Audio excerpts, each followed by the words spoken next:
How's your bracket doing? Yeah. So tonight, you could argue that the last game was a hard fought, close victory for the Avs, and well, the Flames still playing pretty well.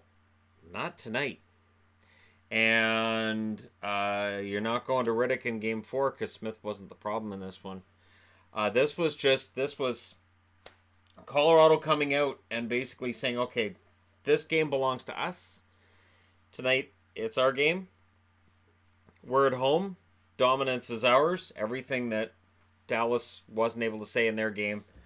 This Colorado team is looking like the one that played up until about mid-December when things fell apart for them during the regular season. This looks like that team. That team looked like a contender. The only question we had was, do they have the depth? Well, welcome to the NHL, Cale Makar, and boy howdy, did he fit in immediately or what? This is impressive. McKinnon scores from Barrie and Compher in the first. It's on a two-man advantage, but still, I've seen teams in the last few days have two-man advantages and not score. So credit to McKinnon on that. McKinnon then scores the second of the period, also a power play goal from Rantanen and Landeskog. And so you could still have that conversation about, well, it's their top line, right? But they're up 2-0. Makar then scores his first NHL goal in the playoffs, in his first NHL game in the playoffs. McKinnon and Kerfoot with the assists. McKinnon with 3 points in the first. And then he says, all right, I've had enough. You guys take it from here. I've scored enough for tonight. Well, that's not what really happened, but it looks that way on the score sheet. It's 3-0 after one. And if you're not disturbed as a Flames fan by the score, the shots should do it. 22-8 for Colorado. Calgary goes 0 for 1 in the power play. Colorado 2 for 3. So, brutal period of hockey for Calgary, but with the scoring they have, and remember, there's that third period magic. It really hasn't shown up yet in the playoffs. The one concern I had with Calgary all season was that when your team is relying on that many comeback victories, it is harder and harder as the season goes along to keep doing that, because defense will get better, teams will get better at protecting leads, adding to leads, and tonight was all about adding to the lead. Second period, Calgary's got a power play. What happens? Well, first, Nieto scores from Cole and Johnson.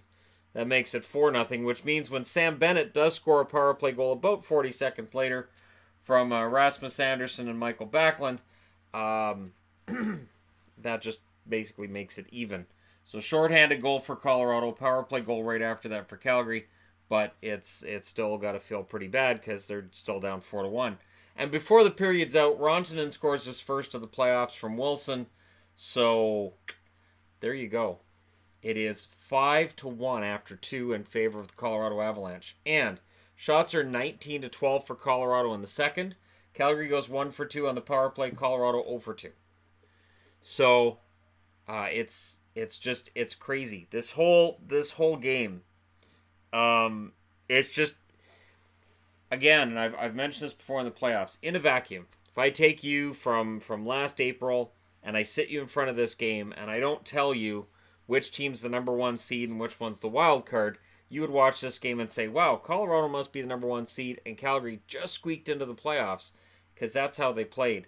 Third period, Johnson scores from Cole and Nieto. Matt Nieto, one of my favorite bottom six guys, showing up in the playoffs. That's great for him. TJ Brody then gets his first from Hannafin and Monahan. And boy, oh boy. Johnny Gaudreau and the guys have got to get it together.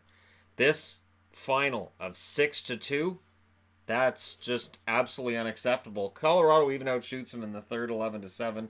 Both teams 0 for 3 on the power play.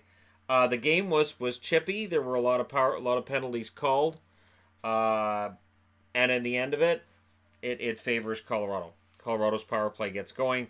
Calgary's kind of does, but also allows that shorthanded goal. So special teams, I'll give that to Colorado. But overall, Colorado just dominated this game. Smith saves 45 out of 51 shots. Grubauer only faced 26 and saved 24 of them. Philip Grubauer is playing fantastic. He has now got 2 wins in 3 games, and Colorado is up. So now game 4, Calgary. This is the most important game of the season for the Flames. They have to win it. There's absolutely There's no two ways about this. They have to win the game on Wednesday, or they're done. I'm officially declaring if Colorado wins both games at home, Calgary's not coming back from this. So Calgary has to come out desperate. There's a lot of fighting and gritty behavior. You know what? I don't think that favors either team. I think if it kind of becomes a bit of a goon fest and there's fighting back and forth, I don't think that favors either team. I think that's a saw-off. Overall talent, I think, favors Calgary, but the heart. And again, this is where I've talked about when people say, well, hockey's random because look who wins in the playoffs. You can't measure heart. The determination was there by Colorado right off the start of this game. They were not being denied. And this was a team that went out and did the hard work. All 4 lines, all 6 defensemen. Makar gets on the score sheet in his first NHL game. Fantastic night for Colorado. So we'll see if they can keep it up. Game 4 is going to be a challenge for them as well because the expectations are going to be really high. The pressure's kind of on both teams depending on how you look at it. But Calgary's in trouble. Let me know what you guys think in the comment section below as always. Don't forget to hit like and subscribe if you're browsing your way through the internet. You just happened upon this video, and welcome and thank you and hello.